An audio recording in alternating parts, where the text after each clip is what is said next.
Hi friends, welcome to my college. So ಇವತ್ತು ನಾನು graduation complete ಮಾಡಿದಂಥ ಕಾಲೇಜ್ ಹತ್ರ ಕರ್ಕೊಂಡು ಹೋಗ್ತಾ ಇದ್ದೀನಿ. ಸೊ ನಾನು ಓದಿದ ಕಾಲೇಜ್ ಬಂದು ಮಹಾರಾಣೀಸ್ ಹತ್ರ ಇರುವಂಥ ಅಪೋಸಿಟ್ ಇದೆ, ಬಟ್ ಇದು ಮಹಾರಾಣೀಸ್ಗೆ ಸೇರುತ್ತೆ. Home science central college home science ಬಂದು ಇದು ಕಾಲೇಜ್ ನೇಮ್ ಬಂದು Shri VHD central institute of home science ಅಂತ. ಸೊ ನನಗೆ ಆಫ್ಟರ್ ಮೈ 12th ಇಲ್ಲಿ ನನಗೆ ಫ್ರೀ ಸೀಟ್ ಸಿಕ್ಕಿದ್ದು. ನಾನು ಊರಲ್ಲೇ ಓದಿದ್ದು ಅಪ್ ಟು 12th ಮೀನ್ಸ್ ನಾನು ಡಿಪ್ಲೊಮೊ ಮಾಡಿ ದೆನ್ ಜಾಯಿನ್ ಆಗಿದ್ದು ಇಲ್ಲಿಗೆ ಲ್ಯಾಟ್ರಲ್ ಎಂಟ್ರಿ.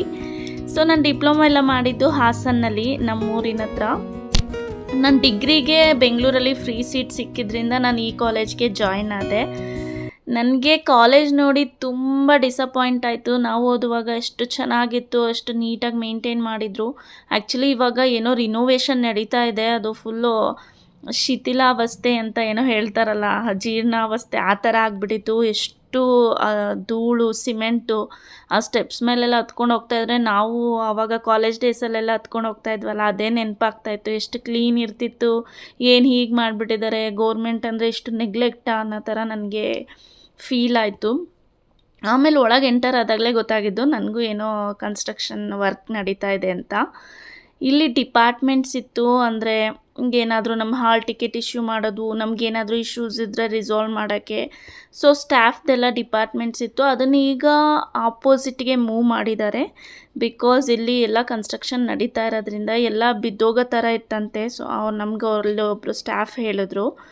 ನೆಕ್ಸ್ಟ್ ಹಾಗೆ ನನ್ನ ಕ್ಲಾಸ್ ರೂಮ್ಸ್ ಹತ್ರ ಒಂದು ವಾಕ್ ಕೊಟ್ಟೆ ನಾನು. ಎಲ್ಲ ಮೆಮೊರೀಸ್ನ ರೀಕಾಲ್ ಮಾಡೋಣ ಅಂತ. ನಾನು ಹೇಳ್ತಾ ಇದ್ದೆ ಬರೋದಾದ್ರೆ ನಾವು ಇಲ್ಲಿ ಪ್ರಾಕ್ಟಿಕಲ್ ಟ್ರೈನಿಂಗ್ ಮಾಡ್ತಾಯಿದ್ವಿ, ಇಲ್ಲಿ ಥಿಯರಿಟಿಕಲ್ ಇರ್ತಿತ್ತು. ನಾನು ಕಾಲೇಜ್ ಹೋಗ್ತಿದ್ದೆ ಜಾಸ್ತಿ ಅನ್ನೋದಕ್ಕಿಂತ ಬಂಕೆ ಜಾಸ್ತಿ ಮಾಡ್ತಾಯಿದ್ದೆ. ನಾನು ಕಾಲೇಜ್ಗೆ ಹೋಗುವಾಗ ಅಕ್ಕ ನಾನು ರೂಮ್ ಮಾಡ್ಕೊಂಡಿದ್ವಿ ಬೆಂಗಳೂರಲ್ಲೇ. ಸೊ ಇದು ಬಂದು ಫುಲ್ ನಮ್ಮ ಫ್ಲೋರೇ ಇದು. ನಾವು ಓದ್ತಾ ಇದ್ದಂಥದ್ದು ರೂಮ್ಸೇ ಅದು. ಇಲ್ಲೆಲ್ಲ ಪಕ್ಷಿಗಳು ಜಾಸ್ತಿ, ಎಲ್ಲ ಅಲ್ಲಲ್ಲೇ ಗಲೀಜು ಮಾಡಿದರು. ಅದು ಸಿಕ್ಕಾಬಟ್ಟೆ ಬೇಜಾರಾಯಿತು ನಮಗೆ. ಬಟ್ ನಾನು ಓದುವಾಗ ಚೆನ್ನಾಗಿತ್ತು. ಅಲ್ಲೇ ಒಂದು ದೇವಸ್ಥಾನ ಕೂಡ ಇದೆ, ಅಲ್ಲೆಲ್ಲ ಆ್ಯಕ್ಟಿವಿಟೀಸ್ ಮಾಡ್ತಾಯಿದ್ವಿ, ಕಾಲೇಜ್ ಡೇಸ್ ಅದೆಲ್ಲ ರೀಕಾಲ್ ಆಯಿತು. ಯಾರಿಗೆ ತಾನೇ ಅವ್ರ ಸ್ಕೂಲ್ ಡೇಸ್ ಕಾಲೇಜ್ ಡೇಸ್ ಅಂದರೆ ಇಷ್ಟ ಇರಲ್ಲ ಹೇಳಿ. ಅದೆಲ್ಲ ಗೋಲ್ಡನ್ ಮೆಮೊರೀಸ್, ಅದನ್ನು ಮರೆಯೋಕ್ಕೆ ಆಗಲ್ಲ ಲೈಫಲ್ಲಿ. ಸೊ ಹಾಗೆ ಎಂಟ್ರೆನ್ಸಲ್ಲಿ ಒಂದು ವೀಡಿಯೋ, ಒಂದಷ್ಟು ಫೋಟೋಸ್ ಕೂಡ ತೆಗೆಸ್ಕೊಂಡೆ. ತುಂಬ ಅಂದರೆ ಆಲ್ಮೋಸ್ಟ್ ಒಂದು 8-9 ವರ್ಷದ ಮೇಲೆ ನಾನು ಹೋಗಿದ್ದೀನಿ. ಇದು ಬಂದು ಕ್ಯಾಂಟೀನ್. ಮನೆಯಿಂದ ಊಟ ತಂದಿಲ್ಲ ಅನ್ನೋ ದಿನ ಇಲ್ಲಿ ತೊಗೊಂಡು ತಿಂತಾಯಿದ್ವಿ. ಸೊ ಅದ್ರ ಪಕ್ಕ ಒಂದು ರೋಡ್ ಹೋಗುತ್ತೆ, ಆ ಕಡೆ ಹೋದ್ರೂ ಮೇನ್ ರೋಡ್ಗೆ ಅಟ್ಯಾಚ್ ಆಗುತ್ತೆ. ಬಟ್ ಇವಾಗ ಅದನ್ನು ಕ್ಲೋಸ್ ಮಾಡಿಬಿಟ್ಟಿದ್ದಾರೆ. ನಾನು ಹೋಗ್ಬಿಟ್ಟು ರಿಟರ್ನ್ ಆದೆ. ಮತ್ತು ನಮ್ಮ ಕಾಲೇಜಲ್ಲಿ ಏನು ಸ್ಪೆಷಾಲಿಟಿ ಅಂದರೆ ಸುತ್ತಮುತ್ತ ಎಲ್ಲ ಗ್ರೀನರಿ, ಮರಗಳು, ಗಿಡಗಳು ಇದೇ ಥರ ಯಾವುದನ್ನು ಕಟ್ ಮಾಡಿಲ್ಲ. ಸೊ ಅದು ಒಂದು ಖುಷಿ. ಈಗ ಸಮ್ಮರ್ ಆಗಿರೋದ್ರಿಂದ ಸ್ವಲ್ಪ ಒಣಗಿರುತ್ತೆ, ಏನೂ ಮಾಡೋಕ್ಕಾಗಲ್ಲ. ಬಟ್ ನಾವು ಓದುವಾಗಿಂದನೂ ಈ ಮರಗಳು, ಗಿಡಗಳು ಹಾಗೆ ಇದೆ, ಅದು ಒಂದು ಖುಷಿ ಆಯಿತು ನನಗೆ. ಮತ್ತು ಈ ಬೆಂಚಸ್ ಎಲ್ಲ ನೋಡ್ತಾ ಇದ್ರೆ, ಇಲ್ಲಿ ಸಿಟ್ಟಿಂಗ್ ಏರಿಯಾ ಎಲ್ಲ ನೋಡ್ತಾ ಇದ್ರೆ, ನಾವು ಆವಾಗ ಎಕ್ಸಾಮ್ಸ್ಗೆಲ್ಲ ಕುತ್ಕೊಂಡು ಹೀಗೆ ಓದ್ತಾ ಇದ್ವಿ ಬರಿನಲ್ಲಿ. ಮತ್ತು ಅಲ್ಲಿ ಸ್ಟೂಡೆಂಟ್ಸ್ ಕಡಿಮೆ ಇದ್ದರು, ಮೋಸ್ಟ್ಲಿ ಎಕ್ಸಾಮ್ ಟೈಮ್ ಅನಿಸುತ್ತೆ. ಇವಾಗ ಎಕ್ಸಾಮಿನೇಷನ್ ನಡೀತಾ ಇರ್ಬೋದೇನೋ, ಹಾಗಾಗಿ ಆ ಟೈಮಲ್ಲಿ ಕಡಿಮೆ ಇದ್ದರು, ಸ್ವಲ್ಪ ಜನ ಇದ್ದರು. ಬಟ್ ಅವರೆಲ್ಲ ಓದ್ಕೊಳ್ಳೋದ್ರಲ್ಲಿ ತುಂಬ ಬ್ಯುಸಿ ಇದ್ದರು. ಸೊ ಅದಕ್ಕೆ ನಾನು ಅಂದ್ಕೊಂಡೆ ಎಕ್ಸಾಮ್ಸ್ ನಡೀತಾ ಇರ್ಬೋದು ಅಂತ. ನಾವು ಓದುವಾಗ ಇದ್ದಂಥ ಲೆಕ್ಚರರ್ಸ್ ಯಾರೂ ಇರಲಿಲ್ಲ. ಒಬ್ಬರು ಮೇಡಮ್ ಇದ್ದರು, ಬಟ್ ಅವ್ರಿಗೆ ತುಂಬ ಏಜ್ ಆಗಿದೆ. ಅವ್ರು ನನ್ನ ನೆನಪಿಟ್ಕೊಂಡಿರ್ತಾರೋ ಇಲ್ವೋ ಅಂತ ನಾನು ಮಾತಾಡಿಸ್ಲಿಲ್ಲ. ಬಟ್ ನೋಡಿ ಅವ್ರನ್ನ ತುಂಬ ಖುಷಿ ಆಯಿತು ನನಗೆ. ಆಮೇಲೆ ಇನ್ನೂ ಒಂದಿನ ಹೋದೆ ನಾನು. ಅವತ್ತಿನ ದಿನ ಅವರು ನನ್ನ ಏನೋ ಕೇಳೋದಕ್ಕೆ ಅಂತ ಕರೆದ್ರು. ಸೊ ಅವತ್ತು ನಾನು ಮೇಡಮ್ ನಾನು ನೆನಪಿದ್ದೀನಿ ಅಂತ ಕೇಳಿದೆ. ಅವ್ರು ಇಲ್ಲ ಅಂತ ಅಂದರು. ಆಮೇಲೆ ಚೈತ್ರ ಅಂತ ಈ ಇಯರ್ ಬ್ಯಾಚ್ ಸ್ಟೂಡೆಂಟ್ ಅಂತ ಹೇಳಿದೆ. ಓ ಅಂತ ಅವಾಗ ನೆನ್ಪು ಮಾಡಿಕೊಂಡ್ರು. ಸೊ ಆ ಥರ ಎಲ್ಲ ಲೆಕ್ಚರರ್ಸ್ನ ಮಾತಾಡಿಸಿದಾಗ ಆಗೋ ಖುಷಿನೇ ಬೇರೆ.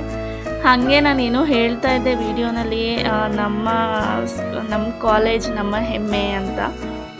ಅದೆಲ್ಲ ನಾನು ವಾಯ್ಸ್ ಓವರ್ ಕೊಟ್ಟಿದ್ದೀನಿ, ಯಾಕಂದರೆ ತುಂಬ ಡಿಸ್ಟರ್ಬೆನ್ಸ್ ಇತ್ತು. ಸೊ ಅಲ್ಲಿ ಕಾಲೇಜ್ ಡೇಸ್ದು ಎಲ್ಲ ರೀಕಾಲ್ ಮಾಡಿಕೊಂಡು ಅಲ್ಲೇ ಸ್ವಲ್ಪ ಹೊತ್ತು ನಾನು ಟೈಮ್ ಸ್ಪೆಂಡ್ ಮಾಡಿ ಅಲ್ಲಿಂದ ಹೊರಟ್ವಿ. ನಾನು ಹೋಗಿದ್ದು ನನ್ನ ಮಾಸ್ ಕಾರ್ಡನ್ನ ಕಲೆಕ್ಟ್ ಮಾಡ್ಕೋಬೇಕು ಅಂತ. ಬಟ್ ಅದು ಮಾಸ್ ಕಾರ್ಡ್ ಏನಾಗಿತ್ತು ಅಂತ ಗೊತ್ತಿಲ್ಲ. ಅವರು 1 ಡೇ ಟೈಮ್ ತೊಗೊಂಡು ಹೇಳ್ತೀವಿ ಅಂದರು. ನನ್ನ ಕಾಲೇಜ್ ಬಂದು ಫ್ರೀಡಮ್ ಪಾರ್ಕ್ ಪಕ್ಕದಲ್ಲೇ ಇರೋದು. ತುಂಬ ಟ್ರಾಫಿಕ್ ಇದ್ದಂತೂ ಸಖತ್ ಬ್ಯುಸಿ ರೋಡ್ ಅದು. ಯಾವಾಗಲೂ ಟ್ರಾಫಿಕ್ ಇರುತ್ತೆ. ಸೊ ನಾವು ಅಲ್ಲಿಂದ ಹೊರಟ್ವಿ. ಅವರು ಅದೇ ನಂಬರ್ ತೊಗೊಂಡು ನೆಕ್ಸ್ಟ್ ಡೇ ಕಾಲ್ ಮಾಡ್ತೀನಿ ಅಂತ ಹೇಳಿದ್ರು. ಫ್ರೀಡಮ್ ಪಾರ್ಕಲ್ಲಿ ಯಾವಾಗಲೂ ಏನಾದರೂ ಫಂಕ್ಷನ್ಸ್ ಇದ್ದೇ ಇರುತ್ತೆ. ಸೊ ಆವತ್ತು ಏನೋ ಇತ್ತು. ನೆಕ್ಸ್ಟ್ ನಾವು ಮಲ್ಲೇಶ್ವರಂ ಆನ್ ದ ವೇ ಬರುವಾಗ ಇದೊಂದು ಶಾಪ್ ಕಾಣಿಸ್ತು. ವೈನಿದಿಗೆ ಸ್ಲಿಪ್ಪರ್ಸ್ ಏನಾದರೂ ನೋಡೋಣ ಅಂತ ನೋಡಿದ್ವಿ. ಇದೊಂದು ಇಷ್ಟ ಆಯಿತು, ಬಟ್ ಅವಳ ಸೈಜ್ ಇರಲಿಲ್ಲ. ಚೆನ್ನಾಗಿತ್ತು, ಇದೊಂಥರ ಕ್ಯೂಟಾಗಿ. ಆಮೇಲೆ ಇನ್ನೂ ಒಂದು ನೋಡಿದ್ವಿ, ಅದು ಚೆನ್ನಾಗಿತ್ತು. ಅದರಲ್ಲೂ ಸೈಜ್ ಇರಲಿಲ್ಲ. ಮಕ್ಕಳನ್ನ ಕರ್ಕೊಂಡು ಹೋಗಿ ತರೋದೇ ಬೆಟರ್ ಅಂತ ಹೇಳ್ತೀನಿ. ಸೈಜ್ ಇಶ್ಯೂಸ್ ಆಗೋದು ಆ ಥರ ಎಲ್ಲ ಆಗುತ್ತೆ. ಮತ್ತು ಅವರಿಗೆ ಕಂಫರ್ಟ್ ಇರೋ ಅಂಥದ್ದು ನೋಡಬೇಕು. ಸೊ ಅವ್ರು ಹಾಕಿ ಒಂದು ಸ್ವಲ್ಪ ವಾಕ್ ಮಾಡಿ ನೋಡಿದ್ರೆ ಗೊತ್ತಾಗುತ್ತೆ ಅವರಿಗೆ ಯಾವ ಥರ ಫೀಲ್ ಮಾಡ್ತಾರೆ ಅದನ್ನು ಅಂತ. ಸೊ ಆಮೇಲೆ ತೊಗೊಳ್ಳೋಣ ಅಂದ್ಬಿಟ್ಟು ತೊಗೊಳ್ಳಿಲ್ಲ. ಆಮೇಲೆ ಒಂದು ಗ್ಲಾಸ್ ನೋಡೋಣ ಅಂತ ಹೋದ್ವಿ. ಗ್ಲಾಸು ನಮಗೆ ಬೇಕಾಗಿದ್ದ ಥರ ಇರಲಿಲ್ಲ. ನಮಗೆ ಸ್ವಲ್ಪ ಪ್ರೆಟಿ ಆಗಿರೋ ಅಂಥದ್ದು ಬೇಕಾಗಿತ್ತು. ಅದೆಲ್ಲ ನಾರ್ಮಲ್ ಫ್ರೇಮ್ ಮತ್ತು ಅದರೊಳಗೆ ಗ್ಲಾಸ್ ಇರೋ ಥರ ಇತ್ತು. ಇದೊಂದು ನೋಡಿದ್ರು ಬರತ್ತು. ಆಮೇಲೆ ಈ ಪಿಂಕ್ ಕಲರಲ್ಲಿ ಇತ್ತು, ಬೇಡ ಅಂದ್ಬಿಟ್ಟು ಅದನ್ನು ತೊಗೊಳ್ಳಿಲ್ಲ. ಹಾಗೆ ಬಂದು ಶಾಪಿಂಗ್ ಮಾಡೋ ಐಡಿಯಾ ಇರಲಿಲ್ಲ, ಸುಮ್ಮನೆ ಹಾಗೆ ನೋಡಿದ್ದು.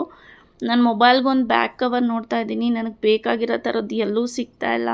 ಸಿಕ್ಕಿದ್ದೆ ಯಾವುದೋ ಒಂದು ತೊಗೊಳ್ಳೋಣ ಅಂದರೆ ಬರೋದು ಬಿಡ್ತಾ ಇಲ್ಲ, ಚೆನ್ನಾಗಿಲ್ಲ ಕ್ವಾಲಿಟಿ, ಏನಕ್ಕೆ ತೊಗೊತೀಯ ಅಂತ. ಸೊ ನೋಡೋಣ, ಟೈಮ್ ಬಂದಾಗ ತೊಗೊಳ್ಳೋಣ. ಹಾಗೇ ದೊಡ್ಡವ್ರದ್ದು ಸ್ವಲ್ಪ ನೋಡಿದ್ವಿ ಗ್ಲಾಸಸ್ ಎಲ್ಲ. ಯಾವುದೂ ತೊಗೊಳ್ಳಿಲ್ಲ ನಾವು, ಸುಮ್ಮನೆ ಸ್ಟ್ರೀಟ್ ಶಾಪಿಂಗ್ ಹಾಗೆ ನೋಡಿದ್ದಷ್ಟೇನೆ. ನಾನು ಸಪ್ರೇಟಾಗೆ ಮಲ್ಲೇಶ್ವರಂ ಶಾಪಿಂಗ್ ಹಾಲ್ ಮಾಡ್ತೀನಿ ವಿಡಿಯೋನ. ಅದು ನಾನು ಯೂಶ್ವಲಿ ಹೋಗ್ತಾ ಇರ್ತೀನಿ ಮಲ್ಲೇಶ್ವರಂಗೆ. ಸೊ ಅದನ್ನೇ ಪರ್ಟಿಕ್ಯುಲರಾಗಿ ಒಂದು ವಿಡಿಯೋ ಮಾಡಿ ಹಾಕ್ತೀನಿ. ಇವಾಗ ಜಸ್ಟ್ ಹಾಗೆ ಸ್ವಲ್ಪ ಕ್ಲಿಪ್ಸ್ ತೊಗೊಂಡು ಆ್ಯಡ್ ಮಾಡಿದ್ದೀನಿ. ಸೊ ಆನ್ ದ ವೇ ಇದನ್ನೆಲ್ಲ ನೋಡಿಕೊಂಡು ನಾವು ಬರುವಾಗ ಅಲ್ಲೊಂದು ಜ್ಯುವೆಲ್ಲರಿ ಶಾಪ್ ಕಾಣಿಸ್ತು. ಅದು ನೇಮ್ ನನಗೆ ಗೊತ್ತಿಲ್ಲ ಯಾವ ಶಾಪ್ ಏನಂತ. ಒಂದು ವಿಗ್ರಹ ಬೇಕು ಅಂತ ಅಂದರು ಭರತ್. ಸೊ ನರಸಿಂಹಸ್ವಾಮಿ ಇರೋವಂಥದ್ದು. ಸೊ ಅದಕ್ಕೆ ನೋಡೋಣ ಅಂತ ಹೋದ್ವಿ. ಚೆನ್ನಾಗಿತ್ತು, ಒಂದು ಆ್ಯಂಟಿಕ್ದು ತೋರಿಸ್ತಾರೆ ನೋಡಿ. ಈಗ ಅದು ಫಿನಿಶಿಂಗ್ ಎಷ್ಟು ನೀಟಾಗಿದೆ ಗೊತ್ತಾ, ಕಣ್ಣು ಮೂಗು ಎಲ್ಲ ಅಷ್ಟು ಚೆನ್ನಾಗಿದೆ. ಬಟ್ ನಿಮಗೆ ಗೊತ್ತಿರೋ ಥರ ಆ್ಯಂಟಿಕ್ ಸಿಲ್ವರ್ ಏನಂತಾರೆ ಆ ಕಲರಲ್ಲಿ ಇರಲ್ಲ ಅಲ್ಲ. ಸೊ ಆ ಫೀಲ್ ಬರ್ತಾ ಇಲ್ಲ ಅಂದ್ಬಿಟ್ಟು ಮತ್ತೆ ಒಂದು ಇಡೀ ಮುಷ್ಟಿನಲ್ಲಿ ಇರಬೇಕೇನೋ ಅಂತ ನೋಡ್ತಾ ಇದ್ವಿ. ಅದು ಮುಷ್ಟಿಯಿಂದ ದೊಡ್ಡದಿದ್ರೆ ಅಭಿಷೇಕ ಎಲ್ಲ ಮಾಡಬೇಕಂತೆ. ಸೊ ಹಾಗಾಗಿ ಮುಷ್ಟಿ ಅಷ್ಟು ವಿಗ್ರಹಗಳನ್ನ ತೊಗೋಬೇಕು ಅಂತ ಹೇಳ್ತಾರೆ. ಅದನ್ನು ನೋಡಿದ್ವಿ, ಅದು ಇಷ್ಟ ಆಯಿತು. ಆಮೇಲೆ ಇನ್ನೊಂದು ಪ್ಯೂರ್ ಸಿಲ್ವರ್ ಅಂದರೆ ವೈಟ್ ಕಲರ್ ಇರುತ್ತಲ್ಲ, ಕೋಟಿಂಗ್ ಕೊಟ್ಟಿರ್ತಲ್ಲ, ಆ ಥರ ನೋಡೋಣ ಅಂತ ಅದು ನೋಡಿದ್ವಿ. ಬಟ್ ಅದು ಫಿನಿಶಿಂಗೇ ಚೆನ್ನಾಗಿ ಅನ್ನಿಸ್ಲಿಲ್ಲ. ನೋಡಿ ಇದೆ ಫೇಸ್ ಎಲ್ಲ ನೋಡಿ, ಎಷ್ಟು ಕ್ಲಾರಿಟಿನೇ ಇಲ್ಲ. ಅದರಲ್ಲಿ ಎಷ್ಟು ನೀಟಾಗಿ ಕಾಣಿಸ್ತಾ ಇತ್ತು. ಅದಕ್ಕೊಂದು ಈ ಥರ ಪೀಠ ಥರ ಹಾವಿಂದು ಎಡೆ ಎತ್ತಿರೋ ಥರದ್ದೊಂದು ನೋಡಿದ್ವಿ. ಅದು ಸೆಟ್ ಚೆನ್ನಾಗಿತ್ತು, ಬಟ್ ಅದು ವಿಗ್ರಹ ಇನ್ನೊಂಚೂರು ದೊಡ್ಡದು ಬೇಕಿತ್ತು. ಸೊ ನೆಕ್ಸ್ಟ್ ಟೈಮ್ ನೋಡೋಣ ಅಂತ ಬರ್ತಾ ಆನ್ ದ ವೇ, ತುಂಬ ಗೊತ್ತಲ್ಲ ನಿಮಗೆ ಈಗ ಬೆಂಗಳೂರು ಬಿಸಿಲು ಹೇಗಿದೆ ಅಂತ. ಸೊ ಬಾಯಾರಿಕೆ ಆಯಿತು ಅಂತ ಹಾಗೆ ಜ್ಯೂಸ್ ತೊಗೊಂಡ್ವಿ. ನಾನು ಮ್ಯಾಂಗೋ ಜ್ಯೂಸ್ ತೊಗೊಂಡೆ, ಅವರು ಮೋಸಂಬಿ ಜ್ಯೂಸ್ ತೊಗೊಂಡ್ರು. ಸ್ವಲ್ಪ ಹಸಿವಾಗಿತ್ತು ಅಂತ ಒಂದು ಸ್ವಲ್ಪ ಪಕೋಡ ತೊಗೊಂಡ್ವಿ ಅಷ್ಟೇ, ಬಜ್ಜಿ. ಅದನ್ನು ತಿನ್ಕೊಂಡು ಮನೆಗೆ ಶಾಪಿಂಗ್ ದಿನಸಿ ಗ್ರೋಸರಿ ಐಟಮ್ ಎಲ್ಲ ಬೇಕಾಗಿತ್ತು. ಸೊ ಹಾಗಾಗಿ ಮೆಟ್ರೋಗೆ ಹೋಗೋಣ ಅಂತ ಪ್ಲ್ಯಾನ್ ಮಾಡ್ಕೊಂಡ್ವಿ. ಬಟ್ ಮೆಟ್ರೋಗೆ ಹೋಗಿ ಆಫ್ಟರ್ ಶಾಪಿಂಗ್ ನಾವು ಹೆಂಗೆ ಲಗೇಜ್ ಇಟ್ಕೊಂಬಂದಿದ್ದೀನಿ ಅಂದರೆ ಅದು ನನ್ನ ಕಾಲೆಲ್ಲ ನೋವು ಬಂದುಬಿಟ್ಟಿತ್ತು. 2 ವೀಲರಲ್ಲಿ ಬೇರೆ ಹೋಗಿದ್ದು ನಾವು. ಕಾಲೇಜ್ ಹತ್ರ ಎಲ್ಲ ಪಾರ್ಕ್ ಮಾಡೋಕ್ಕಾಗಲ್ಲ ಅಂದ್ಬಿಟ್ಟು ನಾವು ಕಾರ್ ತೊಗೊಂಡು ಹೋಗಲಿಲ್ಲ. ಬಟ್ ಸಖತ್ ರಿಸ್ಕಿ ಆಯಿತು ಐಟಮ್ಸ್ ಎಲ್ಲ ಇಟ್ಕೊಂಡು ಬರೋದು. ಆದಷ್ಟು ಕಡಿಮೆ ಮಾಡೋಣ ಅಂದ್ಕೊಂಡ್ವಿ ಶಾಪಿಂಗ್. ಆದ್ರೂ ಮನೆಗೆ ಗೊತ್ತೇ ಇರುತ್ತೆ, ಒಂದಿಲ್ಲ ಅಂದ್ರೂ ಆಗೋದೇ ಇಲ್ಲ. ಸೊ ಹಾಗಾಗಿ ಎಲ್ಲ ಐಟಮ್ಸು ತೊಗೊಂಡು ಬಂದ್ವಿ. ಯೂಶ್ವಲಿ ನಾವು ಮೆಟ್ರೋದಲ್ಲಿ ತೊಗೊತಾ ಇರ್ತೀವಿ. ಜಾಸ್ತಿ ಮಂತ್ಲಿ ಐಟಮ್ಸ್ ಏನಾದ್ರು ದಿನಸಿ ಎಲ್ಲ ಬೇಕು ಅಂದರೆ ಮೆಟ್ರೋನಲ್ಲಿ ತೊಗೊತೀವಿ. ಇಲ್ಲಾಂದರೆ ಎಮರ್ಜೆನ್ಸಿ ಏನಾದರೂ ಖಾಲಿ ಆಗಿದೆ ಅಂದರೆ ಮನೆ ಹತ್ರನೇ ಯಾವುದಾದ್ರೂ ಶಾಪ್ಸಲ್ಲಿ ತೊಗೋತೀವಿ. ಸೊ ಮೆಟ್ರೋ ಇಲ್ಲಾಂದರೆ ಡಿ ಮಾರ್ಟಲ್ಲಿ ತೊಗೋತಾ ಇದ್ವಿ. ಯಾಕೋ ನಮಗೆ ದಿನಸಿ ಎಲ್ಲ ಅಲ್ಲಿ ಇಷ್ಟ ಆಗಲಿಲ್ಲ, ಅಷ್ಟು ಚೆನ್ನಾಗಿರಲ್ಲ ಅನ್ನಿಸ್ತು. ಸೊ ಹಾಗಾಗಿ ಮತ್ತು ರಾಯಲ್ ಮಾರ್ಟಲ್ಲೂ ತೊಗೊತೀವಿ, ನಮ್ಮನೆ ಹತ್ರನೇ ಇದೆ. ಸೊ ಟೈಮ್ ಇಲ್ಲ ಅಂದಾಗ ಅಲ್ಲಿ ಕೂಡ ಶಾಪಿಂಗ್ ಮಾಡ್ತೀವಿ. ಸೊ ಮೆಟ್ರೋನಲ್ಲಿ ನನಗೆ ಪರ್ಟಿಕ್ಯುಲರಾಗಿ ಬಟ್ಟೆಗಳು ಇಷ್ಟನೇ ಆಗಲ್ಲ, ಚೆನ್ನಾಗೇ ಅನಿಸಲ್ಲ ನನಗೆ ಬಟ್ಟೆಗಳು. ಹ್ಯಾಂಡ್ ಬ್ಯಾಗ್ಸ್ ಎಲ್ಲ ನೋಡಿದೆ, ಅದೆಲ್ಲ ಚೆನ್ನಾಗಿತ್ತು. ಬಟ್ ಫಸ್ಟ್ ಹೋಗಿದ್ದು ದಿನಸಿ ಕಡೆ, ಮೇಯ್ನ್ ದಿನಸಿ ಬೇಕಾಗಿತ್ತು. ಇನ್ನು ನಾವು ಹೋಗಿದ್ದು ಮಂಡೇ, ಸೊ ಹಾಗಾಗಿ ಕ್ರೌಡ್ ಇರಲಿಲ್ಲ. ಸ್ಯಾಟರ್ಡೆ ಸಂಡೇ ಆಲ್ಮೋಸ್ಟ್ ರವೆ ಎಲ್ಲ ಖಾಲಿ ಆಗಿಬಿಟ್ಟಿತ್ತು. ನಾನು ಕೇಳಿದೆ ಸ್ಟಾಕ್ ಇದೆಯಾ ಅಂತ, ಇಲ್ಲ ಅಂತ ಅಂದರು. ಸೊ ಅದೊಂದು ರವೆ ಒಂದು ಸಿಗಲಿಲ್ಲ, ಇನ್ನೆಲ್ಲ ಐಟಮು ಸಿಕ್ತು. ಸೊ ಎಲ್ಲನೂ ತೊಗೊಂಡು ಫಸ್ಟು ದಿನಸಿ ಪ್ಯಾಕ್ ಮಾಡಿಸ್ಕೊಂಡು ಆಮೇಲೆ ನಾವು ಒಂದೊಂದು ಸೆಕ್ಷನ್ಗೆ ಹೋಗಿ ಏನೇನು ಬೇಕೋ ಅದನ್ನೆಲ್ಲ ಬೇಗ ಬೇಗ ತೊಗೊಂಡು ಹೊರಟೋಗೋಣ, ಮನೆ ಊಟದ ಟೈಮಿಗೆ ಹೋಗೋಣ ಅಂದ್ಬಿಟ್ಟು ಬೇಗ ಬೇಗ ಮುಗಿಸ್ಕೊಂಡ್ವಿ. ಹಾಗೆ ಅಲ್ಲಿ ಫಿಶ್ ಇಟ್ಟಿದ್ರು. ನನಗೆ ಫಿಶ್ ಅಂದರೆ ತುಂಬ ಇಷ್ಟ. ಇತ್ತೀಚೆಗೆ ಯಾಕೋ ನನಗೆ ಚಿಕನ್ ಮಟನ್ಗಿನ್ನ ಫಿಶ್ ತಿನ್ನಬೇಕು ಅನಿಸುತ್ತೆ ಜಾಸ್ತಿ. ಸೊ ಫಿಶ್ ನೋಡಿದ್ನಲ್ಲ, ಹಾಗೆ ಒಂದು ವಿಡಿಯೋ ಮಾಡಿ, ಅದು ದೊಡ್ಡ ದೊಡ್ಡ ಫಿಶ್ಶು, ಪಾಂಫ್ರೆಟ್ ಮತ್ತು ಇನ್ನೊಂದು ಯಾವುದೋ ಉದ್ದುಗಿತ್ತಿದ್ದ ಹೆಸರು ನನಗೆ ಗೊತ್ತಿಲ್ಲ. ಅದನ್ನೆಲ್ಲ ಇಟ್ಕೊಂಡು ಹಂಗೆ ಒಂದು ಪೋಸ್ ಕೊಟ್ಟಿದ್ದೀನಿ. ತುಂಬ ಸ್ಮೆಲ್ ಬರ್ತಾಯಿತ್ತು. ಎತ್ಕೊಂಡ್ಮೇಲೆ ಕೈಯೆಲ್ಲ ಅದೇ ಸ್ಮೆಲ್ ಬರ್ತಾಯಿತ್ತು. ಯಾಕಾದರೂ ಮುಟ್ಟೋದ್ನೋ ಅನ್ನಿಸ್ತು. ನಂಗೆ ಫಿಶ್ ಸಾಂಬಾರ್ಗಿನ್ನ ಫ್ರೈ ಮತ್ತು ಅದೇನೋ ತವಾ ರೋಸ್ಟ್, ಕಬಾಬ್ ಆ ಥರ ಎಲ್ಲ ಇಷ್ಟ ಆಗುತ್ತೆ. ಸಾಂಬಾರು ನನಗಷ್ಟು ಲೈಕ್ ಆಗೋದಿಲ್ಲ. ಮುದ್ದೆ ಜೊತೆಗೆ ಇಷ್ಟ, ಬಟ್ ಪೀಸ್ ಅಂದರೆ ಫಿಶ್ದು ಪೀಸ್ ಎಲ್ಲ ನಂಗೆ ತಿನ್ನೋಕೆ ಇಷ್ಟ ಆಗೋಲ್ಲ ಸಾಂಬಾರು ಜೊತೆ. ಹಾಗೇ ಡ್ರೈ ಫ್ರೂಟ್ಸು ನಟ್ಸು ಎಲ್ಲ ಖಾಲಿ ಆಗಿಬಿಟ್ಟಿತ್ತು ವೈನಿದಿಗೆ. ಡ್ರೈ ಫ್ರೂಟ್ ಲಡ್ಡು ನಾನು ಲಾಸ್ಟ್ ವೀಡಿಯೋದಲ್ಲಿ ತೋರಿಸಿದ್ದೀನಿ ಆ ರೆಸಿಪಿನ. ಸೊ ಅದು ಮಾಡೋಕ್ಕೆ ಅಂದ್ಬಿಟ್ಟು ಸ್ವಲ್ಪ ಅದನ್ನು ಎಲ್ಲ ತೊಗೊಂಡೆ, ಮತ್ತು ಮನೆಗೆ ಏನೇನು ಬೇಕೋ ದಿನಸಿ ಎಲ್ಲ ತೊಗೊಂಡು ನೆಕ್ಸ್ಟ್ ನಾನು ಸುಮ್ಮನೆ ಬಟ್ಟೆ ಯಾವಾಗಲೂ ತೊಗೊಂಡಿಲ್ಲ ನಾನು ಮೆಟ್ರೋದಲ್ಲಿ. ಸುಮ್ಮನೆ ಹಾಗೆ ನೋಡೋಣ ಅಂತ ಹೋದೆ. ಯಾವುದು ಲೈಕ್ ಆಗಿಲ್ಲ, ಬಟ್ ಇಲ್ಲೊಂದು ಬ್ಯಾಗ್ ಇಷ್ಟ ಆಯಿತು, ಬ್ಯಾಕ್ ಪ್ಯಾಕ್ ಲ್ಯಾವಿ ಬ್ರ್ಯಾಂಡ್ದು. ಸುಮ್ಮನೆ ಹಾಗೆ ನೋಡಿದೆ, ಇದೆ ನನ್ನ ಹತ್ರ, ಈಗೇನು ಅವಶ್ಯಕತೆ ಇಲ್ಲ ಅಂದ್ಬಿಟ್ಟು ಸುಮ್ಮನೆ ನೋಡಿಬಿಟ್ಟಿಟ್ಟೆ. ಹಾಗೆ ನಿಮಗೊಂದು ಕ್ಲಿಪ್ ಆ್ಯಡ್ ಮಾಡಿದ್ದೀನಿ. ಹ್ಯಾಂಡ್ ಬ್ಯಾಗ್ಸ್ ಎಲ್ಲ ಕಲೆಕ್ಷನ್ಸ್ ಚೆನ್ನಾಗಿತ್ತು.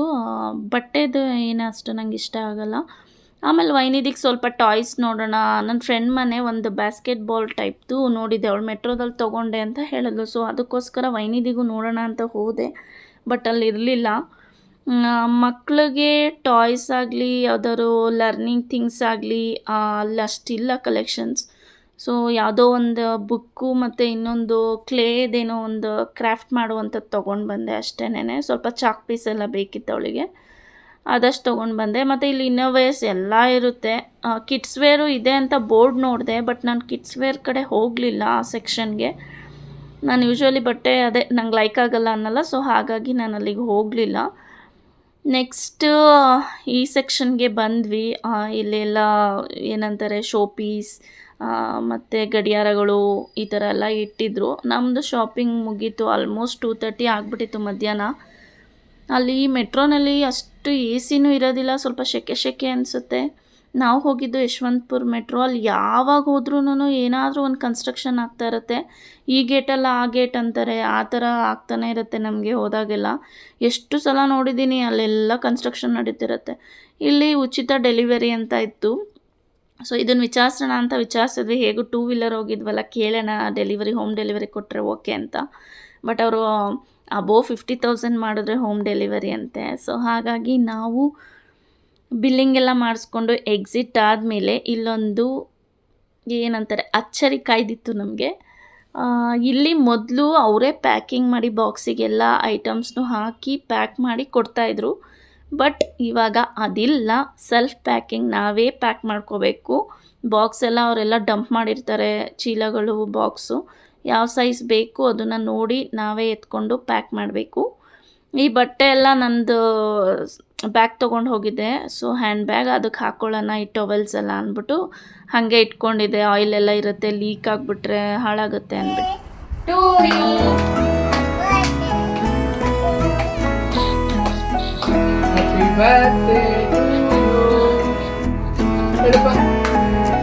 ಹೇಳು happy birthday to you, to you. Class ಮಾಡ್ಬೇಕಂತ ಮಾಡ್ರಿ, ಮಾಡ್ರಿ. Happy birthday to you.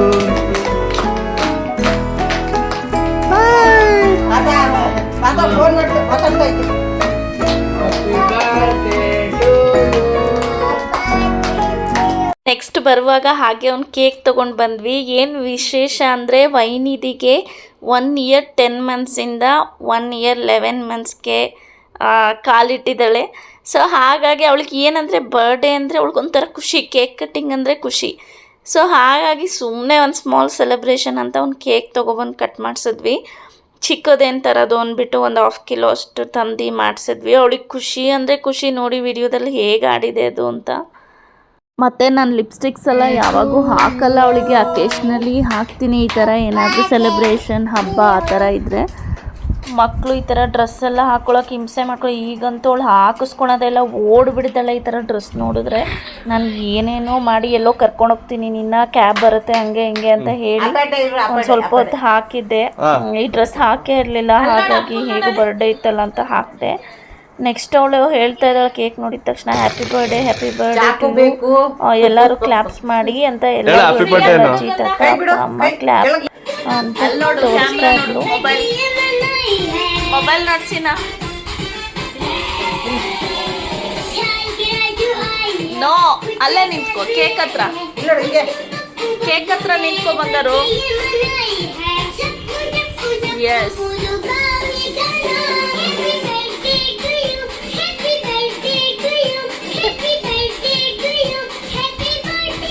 Photos ತೆಗಿ ನೋಡಿಲ್ಲಿ.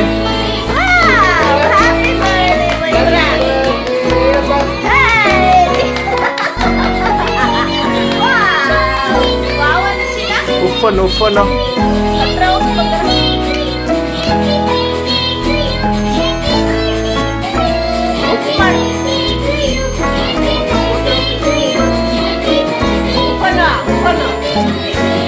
ಚಾಕು ಹಚ್ಕೊ, ಚಾಕು ಕೊಡು ನೋಡಲ್ಲಿ ಮ್ಯೂಸಿಕ್ ಬರ್ತಾ ಇದ್ದ ನೋಡು.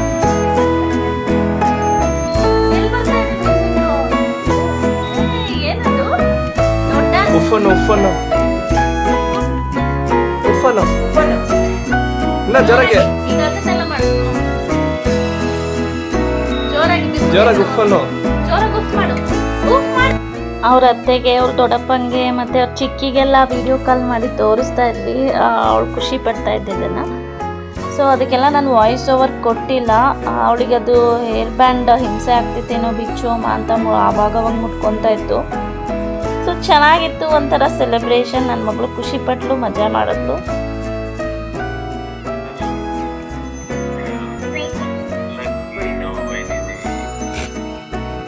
ಕಟ್ ಮಾಡಿ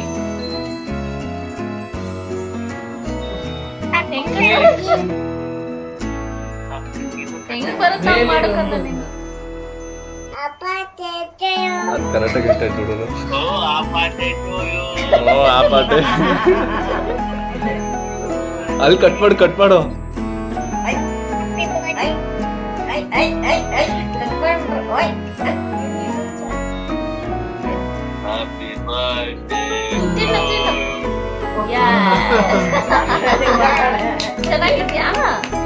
ಚೆನ್ನಾಗಿದೆ ಯಾಕಂದ. ಹಾಗೆ ಸ್ವಲ್ಪ ಫೋಟೋಸ್ ಕೂಡ ಶೇರ್ ಮಾಡಿದ್ದೀನಿ. ಸೊ ಈಗಂತ ಹೇಳ್ತಾ ಈ ವಿಡಿಯೋನ ಇಲ್ಲಿಗೆ ಏನು ಮಾಡ್ತೀನಿ. ಇನ್ನು ಯಾರೆಲ್ಲ ಸಬ್ಸ್ಕ್ರೈಬ್ ಮಾಡ್ಕೊಳ್ದಿರ ನೋಡ್ತಾ ಇದ್ದೀರಾ ಪ್ಲೀಸ್ ಬೇಗ ಸಬ್ಸ್ಕ್ರೈಬ್ ಮಾಡ್ಕೊಂಡು ಸಪೋರ್ಟ್ ಮಾಡಿ ಅಂತ ಹೇಳ್ತೀನಿ. ನಿಮ್ಮ ಫ್ರೆಂಡ್ಸ್ ಆ್ಯಂಡ್ ಫ್ಯಾಮಿಲೀಸ್ ಯಾರೆಲ್ಲ ಇದ್ದಾರೋ ಅವ್ರಿಗೆಲ್ಲ ನನ್ನ ವಿಡಿಯೋ ಲಿಂಕ್ನ ಶೇರ್ ಮಾಡಿ, ಯೂಟ್ಯೂಬ್ ಲಿಂಕ್ನ ಅಂತ ಹೇಳ್ತಾ ಈ ವಿಡಿಯೋನ ಇಲ್ಲಿಗೆ ಎಂಡ್ ಮಾಡ್ತೀನಿ. ಹಾಗೆ ಸಬ್ಸ್ಕ್ರೈಬ್ ಬಟನ್ ಪಕ್ಕ ಇರೋ ಬೆಲ್ ಐಕಾನ್ನ ಟ್ಯಾಪ್ ಮಾಡೋದನ್ನ ಮರಿಬೇಡಿ. ನಾನು ಯಾವುದೇ ವಿಡಿಯೋಸ್ ಹಾಕಿದ್ರೂ ನಿಮಗೆ ನೋಟಿಫಿಕೇಷನ್ ಬರುತ್ತೆ.